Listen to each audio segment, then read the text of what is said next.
కోల్కతా ఘటన నేపథ్యంలో CBI సుప్రీంను ఆశ్రయించింది. CBI తరపున సొలిసిటర్ జనరల్ తుషార్ మెహతా వాదనలు వినిపించారు. ప్రస్తుత పరిస్థితుల దృష్ట్యా అత్యవసర విచారణ చేపట్టాలని తుషార్ సుప్రీంను కోరారు. రాజీవ్ కుమార్పై ఆరోపణలకు సంబంధించి ఎలాంటి రుజువులు లేనందున ఈ కేసును మంగళవారం విచారిస్తామని కోర్టు తెలిపింది. ఈ కేసుకు సంబంధించి ప్రత్యేక నివేదికను సీబీఐ అధికారులు కోర్టుకు నేడు అందజేయనున్నారు. పశ్చిమ బెంగాల్లో చోటు చేసుకుంటున్న పరిణామాలపై ఆ రాష్ట్ర గవర్నర్ ఓ నివేదికను కేంద్ర హోంశాఖ పంపారు. బెంగాల్ వ్యవహారంపై రాజ్నాథ్ సింగ్ గవర్నర్తో ఫోన్లో మాట్లాడిన అనంతరం ఈ నివేదిక పంపించారు.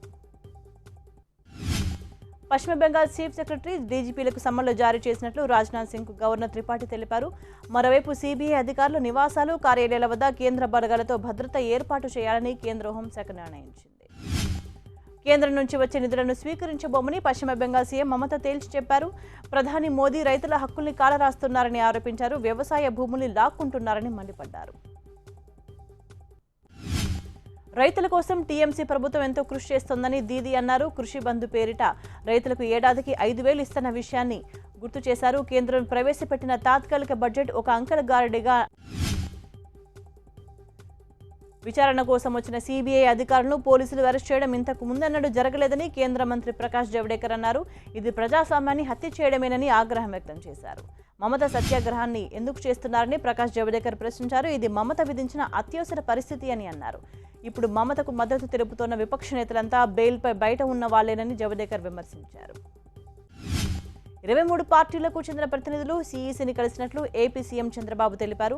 సాంకేతికంగా ముందున్న దేశాలు సైతం పేపర్ బ్యాలెట్ పద్ధతినే పాటిస్తున్నాయని తెలిపారు.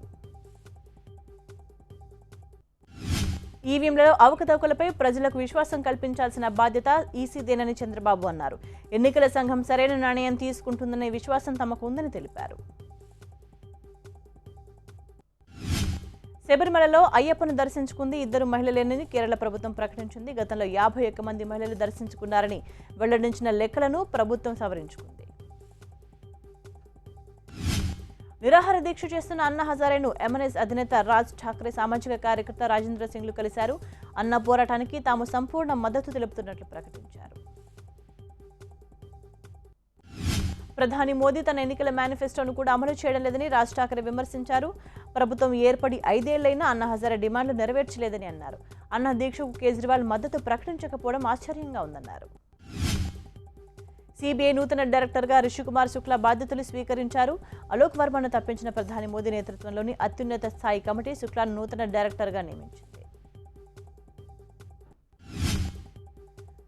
1983 ఐపీఎస్ బ్యాచ్కు చెందిన శుక్లాకు సీబీఐ డైరెక్టర్ బాధ్యతలు కత్తిమీద సాములా మారాయి. ఇప్పటికే సీబీఐ వివాదాలకు కేరాఫ్గా మారింది. తాజాగా కోల్కతా ఘటన మరింతగా సెగలు రేపుతోంది. తాను దేశ ప్రధాని అయినప్పటికంటే గుజరాత్ సీఎంగా ఉన్నప్పుడే తన తల్లి ఎక్కువగా సంతోషించారని మోదీ తెలిపారు. గుజరాత్ సీఎంగా ప్రమాణ స్వీకారానికి ముందు తన తల్లితో గడిపిన క్షణాలు ఎప్పటికీ మరవలేమన్నారు. గుజరాత్ సీఎం బాధ్యతలు చేపట్టడానికి ముందు తాను ఢిల్లీలోనే ఉండేవాడని మోదీ తెలిపారు. సీఎం అయ్యాక గుజరాత్ రావడంలో తన తల్లి ఎంతో ఆనందించారని చెప్పారు.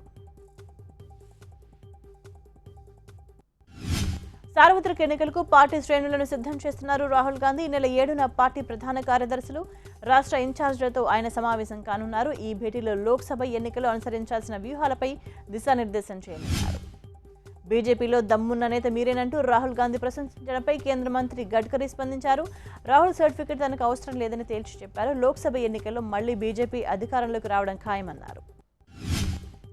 మోదీ తమ ప్రభుత్వ సొంత బలంపై ఆధారపడతారని నితిన్ గడ్కరీ తెలిపారు. కానీ కాంగ్రెస్ పార్టీ ఇతరుల భుజాలను ఆసరాగా తీసుకుంటోందని విమర్శించారు. దేశ ప్రయోజనాలే లక్ష్యంగా తాము ముందుకెడుతున్నామని స్పష్టం చేశారు.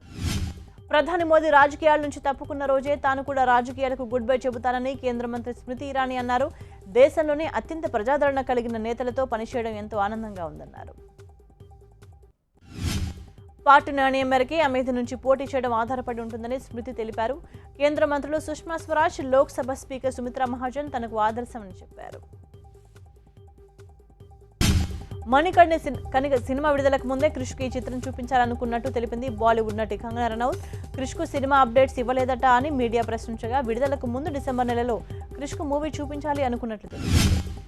కానీ సినిమా అప్పటికి పూర్తిగా నాశనం అయిపోయిందని, దాన్ని బాగు చేయలేమనే భావనలో ఆయన ఉన్నారని పేర్కొన్నారు కంగనా. ఆయనకు చిత్రం నచ్చిందని, అప్పటి నుంచి ఇది నా సినిమా అంటున్నారన్నారు.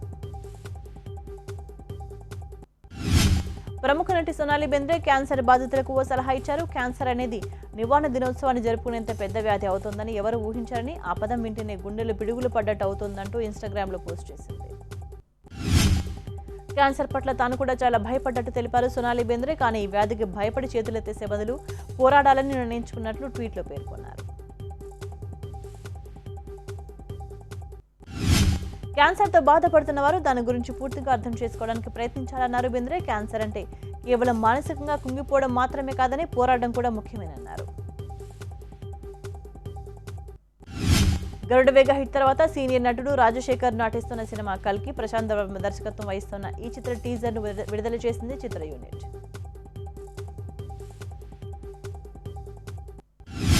కల్కి టీజర్లో రాజశేఖర్ పవర్ఫుల్ పోలీసు అధికారిగా కనిపించారు. వర్షంలో ఒక చేత్తో గొడుగు పట్టుకొని మరో చేత్తో ఫైట్ చేసే సన్నివేశం హైలైట్ గా నిలిచింది.